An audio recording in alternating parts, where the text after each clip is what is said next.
wondered how you'd take a massive group of people recently freed and actually turn them into a nation? I mean, where do you even begin?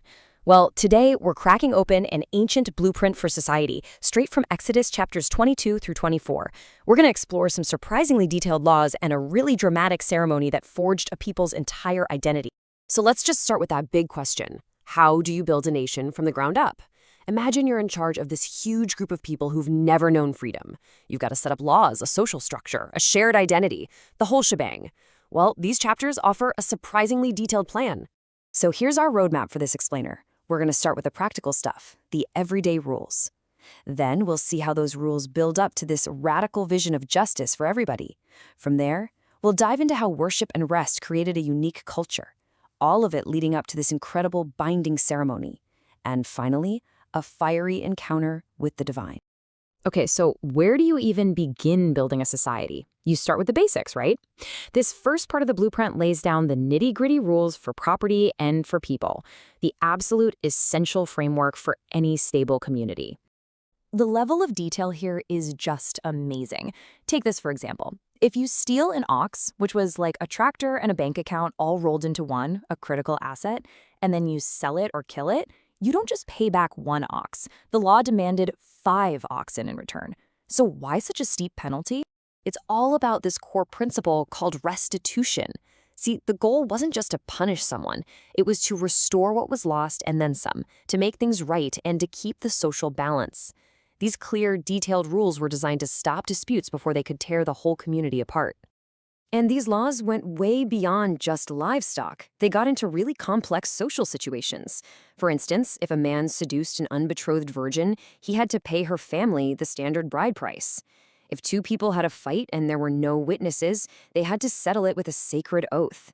And check out the nuance here. You could defend your home from a thief in the middle of the night, but if you killed them after sunrise, it was considered murder. That shows a pretty sophisticated legal mind at work, right? Now, these specific rules were really just the foundation. On top of them, the blueprint outlines a truly revolutionary ideal, a system of justice that protects everyone, especially the most vulnerable folks in society. This is where things get really radical, especially for the ancient world. You're not just supposed to be nice to your friends, you're actually commanded to return your enemy's lost donkey. You're told not to just follow the crowd when they're lying, even in a court case. This whole vision of justice is supposed to be blind to your social status, your personal feelings, or how much money you have. It flat out forbids exploiting the poor and demands that you protect society's most vulnerable, the widows and the orphans. And this quote, wow, it just perfectly captures the core danger to any legal system. The text shows this profound understanding of human nature. A bribe doesn't just buy a favorable verdict. It actually corrupts the mind of the judge, literally blinding them to what's true. This was a direct order to keep the whole system pure. So, the laws covered civil stuff and justice, but they also went a lot deeper, shaping the spiritual and cultural identity of the people. This wasn't just about how to live together, it was about defining who they were. To forge that unique identity, the blueprint also had to define what the nation was not. So certain acts were completely forbidden. Things like sorcery, bestiality, and idol worship were seen as a betrayal of their core identity. Even cursing your leaders was off limits. These weren't just random rules. They were seen as real existential threats that could destroy the community from the inside out. And then we have the Sabbath. This wasn't just a day off for the rich and powerful. No, the law insisted that everyone, and I mean everyone, gets to rest. Your servants, the foreigners living with you, even your ox and your donkey. This reflects this really deep value for compassion and the idea that rest is a fundamental need for all of creation. All right, now we get to the crucial moment. All these laws, everything from property rights to social justice to worship, they're all about to be set in stone, literally and figuratively. This brings us to the dramatic climax at Mount Sinai, where a binding promise is about to be sealed. This ceremony is just packed with symbolism. First, Moses builds an altar representing God and 12 pillars, one for each of the 12 tribes. Then, sacrifices are made. Now watch this. He takes the blood, which symbolized life, and throws half of it on the altar. That's God's side of the agreement.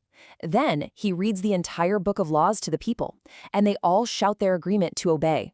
To seal their promise, he sprinkles the other half of the blood on them. It was this powerful, visceral way of saying, we are all in this together, bound by this life and death promise. But just when you think it can't possibly get more intense, it does. With the covenant sealed, Moses is summoned to go even higher up the mountain to meet with God himself.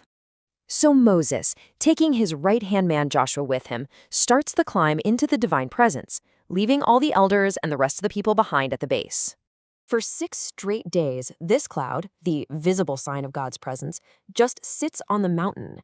Can you imagine the mix of fear and awe the people must have felt down below, just watching and waiting as their leader walks right into it? And from their perspective, this wasn't just some fluffy cloud. The text says it looked like a consuming fire. It was this incredible visual of a power that was both magnificent and absolutely terrifying. A very clear sign that this was the ultimate authority in the universe.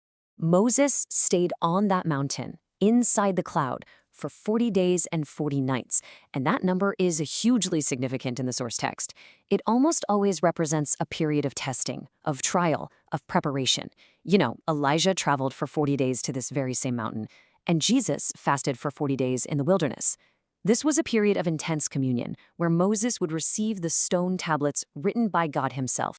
So when you put it all together, the nitty-gritty property laws, the radical social justice, the sacred day of rest, and this fiery, terrifying encounter, you see a society being built not just on rules, but on a promise. And that leaves us with a final question to think about. What does it really mean for a whole nation, or even just for us as individuals, to be people bound by a covenant?